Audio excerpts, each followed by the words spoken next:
بسم اللہ الرحمن الرحیم۔ السلام علیکم ناظرین، میں ہوں محمد اشفاق اور آپ دیکھ رہے ہیں میرا یوٹیوب چینل، اور میں آپ کو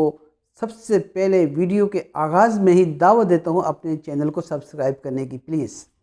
اس ویڈیو میں ہم بات کریں گے کچھ اچھی اور کچھ بات کریں گے ہم وزیر اعظم پر۔ میں ٹرائی کروں گا وزیر اعظم کو کریٹک کرنے کی، تنقید کرنے کی، جو لگتا نہیں ہے کہ میں کر سکوں، لیکن پھر بھی ہم اپنے ایک محتاط انداز میں انہیں تنقید کریں گے کیونکہ یہ ہمارا حق ہے، اور دیکھیں گے کہ ان کی ناکامی کا کیا سبب ہے، کیا اسباب ہیں۔ تو سب سے پہلے چلتے ہیں ویڈیو کے آغاز میں اچھی خبروں کے ساتھ کہ پاکستان کا ایک ہری پور میں ایک ادارہ ہے NRTC یا national radio and telecommunication corporation. اس نے ماضی میں 1 سال سے جو تقریباً ہم انہیں دیکھ رہے ہیں، اس نے بہت اچھی ایجادات کی ہیں، بہت اچھی انوینشنز کی ہیں، پاکستان کی صلاحیتوں میں اضافہ کیا ہے، خاص کر کرونا کے دنوں میں۔ تو اس نے چند نئی چیزیں ایجاد کی ہیں جس کو میں آپ کو بتانا اپنا فرض سمجھتا ہوں، کیونکہ یہ میرے نالج میں آئی تو میں چاہتا ہوں کہ آپ کو بھی معلوم ہو اور آپ کو یہ ایک خوشی، ایک فخر محسوس ہو پاکستان کے اس ادارے پر جو یقیناً بہترین ہاتھوں میں بہترین کام کر رہا ہے۔ سب سے پہلے بتاتا ہوں کہ انہوں نے ایک بیٹری ایجاد کی ہے جو پتلی اور باریک سی، کہتے ہیں کہ بیلن ٹائپ کی ہے، جو بیلن کا جو موٹا حصہ ہوتا ہے، جو روٹی پکانے والا بیلن، اس کی بات کر رہا ہوں میں، تو اس کا جو موٹا حصہ اس اتنی یہ بیٹری ہے، اور یہ بہت پاورفل بیٹری ہے۔ ہو سکتا ہے اس کی قیمت زیادہ ہوگی، لیکن یہ آسانی سے آپ ریپلیس کر سکتے ہیں، اور اس کی لائف ٹائم گارنٹی ہے۔ جی ہاں، لائف ٹائم گارنٹی ہے، اور اس کی پاور دوسری بیٹریوں سے بھی زیادہ ہے۔ تو یہ ایک پاکستان کا بہترین ایڈیشن ہوگا، آپ کو بار بار بیٹری خریدنی نہیں پڑے گی، بار بار پریشان نہیں ہوں گے، کیونکہ لائف ٹائم گارنٹی آپ کو 10 سے 12 سے 15 سال بھی دیتی ہے۔ دوسری بات جو ہے، انہوں نے ایک اور چیز جو ایجاد کی ہے وہ ہے لیپ ٹاپ بنانا شروع کیا انہوں نے اپنے پاکستان۔ جی ہاں، پہلی مرتبہ پاکستان کے اس ادارے نے لیپ ٹاپ بنانا شروع کیے ہیں، اور یہ لیپ ٹاپ ان کی یہ گارنٹی ہے کہ انہوں نے اسے اتنا سیکور بنایا کہ کوئی دوسرا ملک، کوئی باہر سے آپ کے ڈیٹا کو ایکسس نہیں کر سکتا آپ کی پرمیشن کے بغیر۔ اور اس کے ساتھ ہی انہوں نے حکومت وقت کو یہ آفر دی ہے کہ اگر وہ طلباء کے لیے لیپ ٹاپ کا کانٹریکٹ اس ادارے کو دیں گے تو 1 لاکھ مفت لیپ ٹاپ وہ طلباء میں تقسیم کرنے کے لیے تیار ہیں۔ ناظرین، بہت بڑی بات ہے، ہمیں اپنے اس ادارے کو، اپنے اس محنتی لوگوں کو انکریج کرنا چاہیے اور انہیں سپورٹ کرنا چاہیے، حکومت کو ہر طرح ان کو سپورٹ کرنا چاہیے۔ اور ایک اور چیز انہوں نے بنائی ہے وہ ہے گاگلز، ڈارک گاگلز، جو رات کو دیکھنے میں کام آتی ہیں۔ ناظرین، جیسا کہ آپ کو معلوم ہوگا کہ دہشت گردی کی جنگ میں امریکہ نے کاؤنٹڈ گاگلز دی تھی پاکستان ملٹریز کو اور پیراملٹری فورسز کو، تاکہ وہ دہشت گردی کے خلاف جنگ لگیں، اور جب یہ جنگ اختتام کو پہنچی تو انہوں نے سیم انکاؤنٹ واپس لی ہیں پاکستان سے، اور پاکستان کا یہ ادارہ آج خود اس قابل ہو چکا ہے کہ اس نے یہ کاغذ خود بنا لی ہیں، اور بہت جلد انشاءاللہ یہ استعمال میں بھی آ جائیں گی۔ ایک اور چھوٹی سی خبر آپ کو میں بتاتا چلوں کہ تقریباً 40 کے قریب وینٹیلیٹر ایک مسلم ملک کو فروخت کیے جا رہے ہیں۔ یہ بہت بڑی بات ہے کہ پاکستان اس قابل ہو چکا ہے کہ میڈیکل ایکوپمنٹس میں اب پاکستان ایکسپورٹ کرنے کے قابل ہو رہا ہے۔ یہ آئندہ چل کے پاکستان کی معیشت میں ایک بہت بڑا اضافہ ہوگا، پاکستان کی معیشت کو بہت زیادہ سپورٹ ملے گی۔ پھر دوسرے نمبر پہ آپ دیکھیں کہ ایک اور اچھی خبر جو کچھ کئی دنوں سے گردش کر رہی ہے کہ پاکستان کی جو CPI ہے، انفارمیشن ریٹ ہے، وہ کم ہوا ہے، اور 5.7 اور اس طرح بتایا جا رہا ہے۔ تو یہ بہت اچھی بات ہے۔ یعنی یہ CPI جب یہ کیوں بڑھتا ہے؟ یہ اس لیے بڑھتا ہے کہ جب آپ کی انرجی کرائسس ہو، آپ کی فوڈ پرائسز ہائی ہوں، تو اس وجہ سے بڑھتا ہے۔ اس میں بہت ساری چیزیں انوالو ہیں، بہت سارے فیکٹرز ہوتے ہیں، آپ کے جو ٹیکس ہوتا ہے، ٹیکس کم ہونے کی وجہ سے بھی، اس کے بعد آپ کے ملک میں آپ سبسڈی نہیں دے سکتے بہت ساری چیزوں پر۔ اگر ہم بعض لوگ کہتے ہیں کہ برطانیہ کے اتنا ہے جی -7 ہے، یا انڈیا کا اتنا ہے، اگر ہم برطانیہ کا دیکھیں تو ان کا ٹیکس کلیکشن دیکھیں کہ 8,000 ملین پاؤنڈ میں ان کا ٹیکس ہر سال کلیکٹ ہوتا ہے، اور پاکستان کا کتنا ہوتا ہے۔ تو یہ چیزیں جو ہیں، بہت ساری چیزیں اور بھی ہیں جسے ہم وقتاً فوقتاً اپنے آئندہ ویڈیوز میں بات کرتے رہیں گے۔ دوسری بات کرتے ہیں کہ عمران خان پر جو میں نے کہا تھا کہ میں تھوڑی تنقید کرنے کی کوشش کروں گا۔ تنقید اس لیے کرنا چاہتا ہوں میں کہ میں کچھ آپ کو مثالیں دوں گا، اس سے آپ خود جج ہیں بہترین۔ عمران خان دن رات محنت کر رہا ہے، سالوں چھٹی نہیں لیتا، کوئی ریسٹ ڈے نہیں ہے، صبح سے لے کے رات تک 12 بجے تک وہ میٹنگز کرتا ہے، ڈیلیگیشن سے ملتا ہے، کبھی کس کے ساتھ میٹنگ کر رہا ہے، کبھی کس کے ساتھ وہ انٹریکٹ ہے، اور جس طرح ہمیں پتہ چلا ہے میڈیا کے ذریعے ہی، لیکن اس کا وہ آؤٹ پٹ نہیں آ رہا، اس کا وہ آؤٹ کم جو ہے، جو ہونا چاہیے، یا جس لیول پہ وہ محنت کر رہا ہے یا جس لیول پہ وہ چاہتا ہے، وہ نہیں ہو رہی چیزیں، تو اس کی کیا وجوہات ہیں؟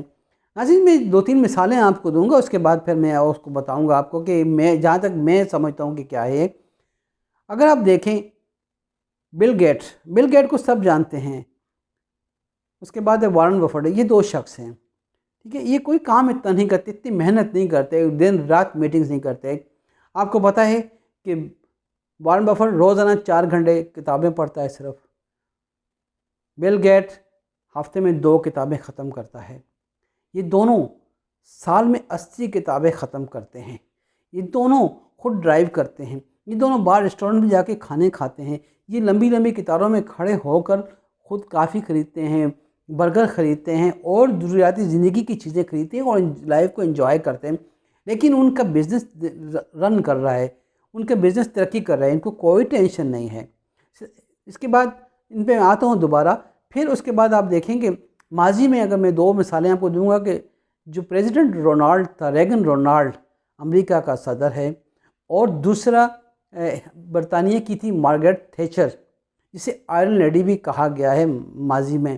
ان سے خطاب ملا ہی ہے برطانیہ کی، تو اس نے 11 سال حکومت کی ہے۔ اس کے دور میں برطانیہ کی معیشت بہت زیادہ سنبھلی، اس کے بعد اس نے آئرلینڈ کا بھی مسئلہ سلجھایا۔ رونالڈ نے کس طرح دیکھیں وہاں سے امریکہ کو نکالا، ویتنام سے، پھر بغیر جنگ لڑے اس نے روس کو ٹکڑے ٹکڑے کیا۔ اسی کے دور میں پاکستان کی جو امداد تھی $100 ملین تھی، تو اس نے 280 کر دی تھی۔ تو اب یہاں دیکھیں یہ دونوں اشخاص جو ہیں، یا ایک آپ کہہ سکتے ہیں رونالڈ اور دوسری جو مارگریٹ ہے، ان دونوں کے بارے میں ہسٹری میں ہے کہ یہ دونوں سست ترین انسان تھے، ان کو فارغ ترین انسان کہا جاتا تھا، دھوپ تپتے رہتے تھے، فلمیں دیکھتے تھے۔ رونالڈ کی تو یہ عادت تھی کہ کوئی وہ فلم نہیں چھوڑتا تھا، ہالی ووڈ کی نئی فلم تو خاص کر وہ لازمی دیکھتا تھا، اور اسی طرح فارغ انسان تھا۔ تو یہی حال آپ دیکھیں کہ وارن بفٹ اور بل گیٹس کر رہے ہیں، تو کیا وجہ ہے کہ وہ کیوں کامیاب ہوئے؟ ناظرین، اس کی وجہ یہ ہے کہ ان دونوں نے اچھی ٹیمیں بنائی تھیں، ان دونوں نے، وہ اچھے ٹیم میکر تھے، انہوں نے ٹیم سے کام لیا، انہوں نے خود کام نہیں کیا، انہوں نے اچھی ٹیمیں بنائی، اچھے ورکر کو سلیکٹ کیا، اچھے لوگوں کو سلیکٹ کیا، اور پھر اس نے کامیابی حاصل کی۔ تو ناظرین، عمران خان کو بھی جو سب سے پہلی جو چیز چاہیے، اسے ٹیم اچھی سلیکٹ کرنی ہے۔ جب تک وہ اچھی ٹیم سلیکٹ نہیں کرے گا، خود کتنا کھیلے گا، کتنے رنز بنائے گا، وہ زیادہ سے زیادہ کتنے بنا سکتا ہے؟ تو اس لیے اسے سب سے جو اہم کام کرنا ہے، اسے سب سے پہلے اچھی ٹیم کو تلاش کرنا ہے، تراشنا ہے، اس کو کام پہ لگانا ہے، اس کے بعد پھر اسے صرف مانیٹر کرے، وہ ٹیم لیڈ کرے صرف، وہ خود اگر فیلڈ میں کام کرتے رہے گا تو وہ اپنی انرجی ضائع کرتا رہے گا، اسٹرینگتھ لوز ہو جائے گی، اس کی سوچنے کی سمجھنے کی صلاحیت نہیں رہے گی، کیونکہ فارغ رہنا بھی، جب فارغ ہوں گے تو آپ سوچیں گے، کوئی اچھے آئیڈیا آپ لائیں گے، کوئی اچھی آپ سوچ ڈیولپ کریں گے۔ جب آپ فارغ ہی نہیں رہیں گے، صبح سے شام تک کام ہی کم کرتے رہیں گے، میٹنگز کرتے رہیں گے، آپ کو کچھ حاصل نہیں ہوگا، آپ کے دماغ میں کوئی چیز نہیں آئے گی نہیں، کیونکہ آپ کے پاس سوچنے کا ٹائم نہیں ہے۔ تو جناب وزیر اعظم صاحب، میری آپ سے التجا ہے کہ آپ اتنا زیادہ سٹریس نہ لیں، بلکہ آپ جو ہے اپنے اچھے لوگوں کو انتخاب کر کے آگے کام کروائیں ان سے، اور ان پر فوکس کریں۔ آپ میٹنگز کو اتنا نہ دیں، آپ اس سے کچھ بھی نہیں ہوگا، نیچے وہ لوگ کام ہی نہیں کریں گے، آپ میٹنگ کر کے فیصلے کرتے رہیں گے تو اس کا کوئی فائدہ نہیں ہے۔ تو یہ بات جو میں آپ سے اس حوالے سے میں تنقید کرنا چاہتا، اگر میرے کسی پی ٹی آئی والے دوست کو، بہن کو، بھائی کو، کسی کو میری اس بات سے تکلیف ہو تو میں پہلے معذرت کروں گا، لیکن میں نے محسوس کیا، جو میں نے سمجھا، میں آپ کے سامنے پہنچانے کی میں نے جسارت کی ہے۔ دوسری بات تو یہ ہوگی، تیسری بات جو ہے، ہم بحث معاشرہ، بحث فرد، ہمارے اپنا کیا کردار ہے، ہمارا کردار کیا ہے؟ کیا ہم ایک مثبت معاشرے کے لیے کچھ کام کر رہے ہیں، یا پھر ہم دوسروں پر ذمہ داری ڈال کر بری ذمہ ہو جاتے ہیں؟ ہمیں خود چاہیے کہ ہم معاشرے میں اچھے کام کریں تاکہ معاشرے میں بدلاؤ آئے۔ ہم کیا کرتے ہیں، ہم اپنے سے کمزور پر ظلم کرتے ہیں، ہم یتیم کا مال ہڑپنا چاہتے ہیں، ہم کمزور بھائی کو تنگ کرتے ہیں، اس پر کیس کرتے ہیں، کبھی اس کی زمین ہڑپنے کی کوشش کرتے ہیں، کبھی اس کا مال ہڑپنے کی کوشش کرتے ہیں۔ تو اس سے کیا ہوتا ہے کہ ہم سے اوپر والے ہم پر ظلم کرتے ہیں، ہم سے اوپر اور ان سے اوپر والے ان پر ظلم کرتے ہیں۔ تو اس طرح معاشرہ جو ہے مہذب معاشرہ نہیں بن سکتا کبھی بھی۔ تو آپ نے اپنے طور پہ اس معاشرے کو بہتر بنانا ہے تو اپنے آپ کو بدلنا ہوگا۔ آپ دوسروں کو نہیں بدل سکتے، آپ اپنے آپ کو تو بدل سکتے ہیں۔ تو آخر میں جو ویڈیو کے اختتام میں جو کشمالہ طارق جیسی، کشمالہ طارق کے جو بیٹے نے یہ انسیڈنٹ کیا ہے، ایکسیڈنٹ کیا ہے، جو اتنا شدید قسم کے 4 نوجوانوں کو، مانسہرہ کے نوجوانوں کو بے دردی سے اس نے رون کے اور اس کے بعد جا کے اسپتال میں بیٹھ کے آئے۔ کب تک یہ امیر زادے، یہ بگڑے امیر زادے، کب تک یہ ہمارے معصوموں کو رونتے رہیں گے، کب تک یہ قتل عام کرتے رہیں گے اس طرح؟ کیونکہ اس وقت تک کرتے رہیں گے جب تک ان کو سزائیں نہیں ملیں گی۔ وہ جوتوئی کا بیٹا دیکھو آج بھی جو بھی ہے اس میں، وہ آج ہی مزے سے جیل میں عیاشی کر رہا ہے، اسے آج تک سزا نہیں ہوئی تھی، بعد میں اسے رہا کر دیا گیا۔ تو اس طرح کب تک یہ چیزیں، کب تک یہ ہم پر ناظر رہیں گے، کب تک یہ وڈیرے، کب تک یہ امیر زادے، یہ فیوڈل سسٹم کب تک ہم لوگوں کو، غریبوں کو مارتا رہے گا؟ اس پہ جب تک آپ لوگ کوئی آواز نہیں اٹھائیں گے، آپ لوگ کوئی ایک آواز نہیں بنیں گے، تب تک یہ آپ کے ساتھ، میرے ساتھ ہوتا رہے گا۔ تو ناظرین، ہم نے اس پہ آواز اٹھانی ہے، ہم نے اس پہ خاموش نہیں رہنا، ورنہ یہ واقعات ہوتے رہیں گے، یہ اسی طرح ظالم درندے ہمارے معصوم نوجوانوں کو رونتے رہیں گے اور ہمارے گھروں کو اجاڑتے رہیں گے۔ اللہ حافظ، السلام علیکم۔